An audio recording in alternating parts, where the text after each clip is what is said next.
Welcome to 5 Minute Bible, your daily guide for your daily reading. Today's July the 4th, and we'll be looking at 2 Kings 9 through 11.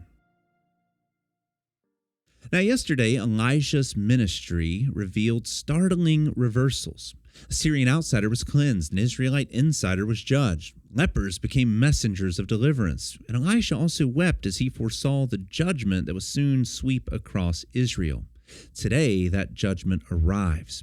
In 2 Kings 9 through 11, Jehu is anointed king, and Joram is killed in Naboth's vineyard, and Jezebel herself meets her appointed end.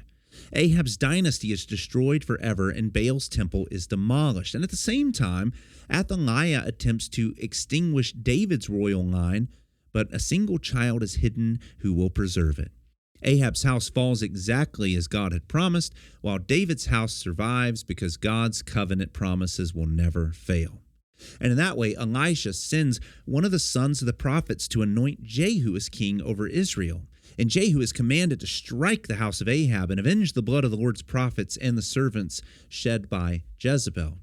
Jehu rides furiously towards Jezreel. King Joram comes out to meet him and asks whether there is peace between him, and Jehu answers that there can be no peace while Jezebel's idolatry and sorcery remains.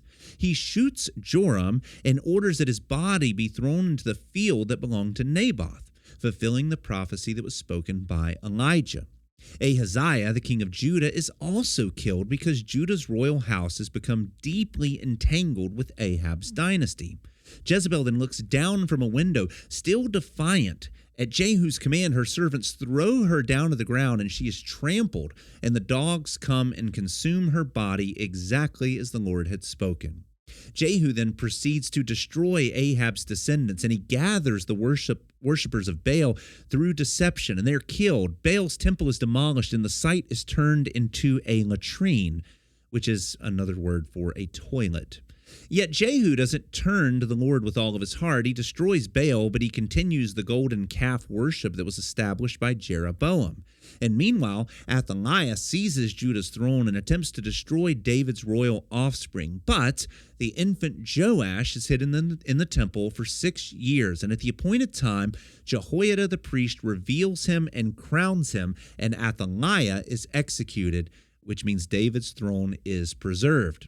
Now, as you read today, I want you to ask the following question. Is zeal against obvious evil the same thing as wholehearted of devotion and obedience to God? Because these chapters show us that a person may perform acts of genuine obedience while still protecting the idols that serve their own interest. And the central tension in all of this is between fulfilled judgment, preserved promise, and incomplete obedience. God's judgment against Ahab's house may have appeared delayed, but it was never forgotten. Jehoram falls in Naboth's field. Jezebel is eaten by dogs. Ahab's sons are destroyed. Every detail of the prophecy confirms that the word of the Lord stands exactly as it was spoken. And that should humble us, because delayed judgment is not canceled judgment. God's patience must never be mistaken for indifference or forgetfulness. At the same time, Athaliah attempts to destroy David's royal line. The house of Ahab is being extinguished in Israel, while one member of Ahab's family attempts to extinguish David's house in Judah, but she doesn't succeed. Ahab's dynasty fails because God promised judgment. David's dynasty survives because God promised a son would always be on the throne. The same word that destroys one house is what preserves the other, and that should teach us something. And in addition to that, Jehu's story introduces another danger. God genuinely appoints and commends him for carrying out judgment against the house of Ahab, but Jehu's obedience remains incomplete.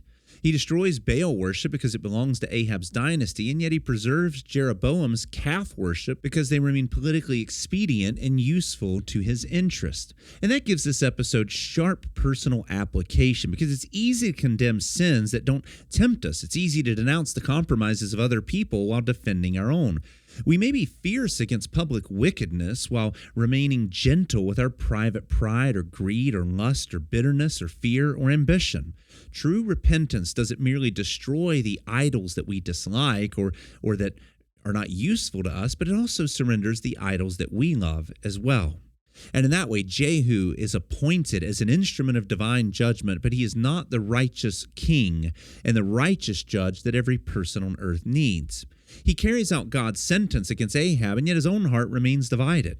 He removes Baal, but he preserves the calf. He obeys the command that strengthens his throne while refusing the obedience that would place his throne entirely beneath God. And in that way, Christ is utterly different. Jesus does not merely oppose selected forms of evil, but he's perfectly holy in every desire, judgment, and action. He never uses obedience as a tool for self-advancement, and his zeal for his Father's house is completely pure. Jehu arrives as an executioner of judgment, but Christ comes as both the righteous judge and the one who can bear the judgment for his people. Jehu rides furiously towards Jezreel to shed the blood of the condemned, and yet Christ rides humbly into Jerusalem on a donkey, knowing that his own blood is going to be shed to save the condemned. Similarly, the destruction of Ahab's house and the preservation of David's line also points us to Christ. One dynasty disappears beneath covenant judgment, and while one hidden child survives because God's promises to David are everlasting. The enemies may rage, royal children may appear vulnerable, the promised line may seem reduced to almost nothing, but God will not permit the son of David to be lost to history.